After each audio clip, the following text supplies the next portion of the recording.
જો આ વિડીયો રામ નામ લખવાથી શું થાય, ખાલી આ વિડીયો જો તમે.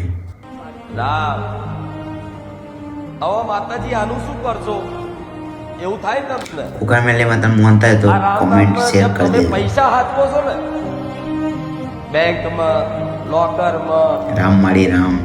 ગમે ત્યાં કબાટમાં, ઉસેંગા નીચે, એવી રીતે હું માતા આ રામ નામ તમે જે લખીને આલો છો ને આના ભાવથી પ્રેમથી સ્વીકારી અને રામ નામ રૂપી ધન માની અને માતા ભેગું કરીશ. બને આ ધન એટલું બધું ભેગું કરીશ કે એક દાડો પૂછશે કોઈ દુનિયા કે તમારી જોડે જેટલી મિલકત છે કુકાર મેલેમાં તમે માનતા હોય તો કોમેન્ટ શેર કરી ના દેજો. બતાવું તો રામ મારી મેલડી રહે. રામ મારે રામ. પછી રામ એની મારી મિલકત રામ. રામ નામ રૂપી ધનની. આ રામ નામ રૂપી ધન એવું છે કે દુનિયાની કોઈ કરન્સી, કોઈ ડોલર, કોઈ રૂપિયો આના એક રામ નામની તુલના કરીએ કે આ જે કિંમત જાણતું હોય ને એના આની કિંમતની ખબર હોય.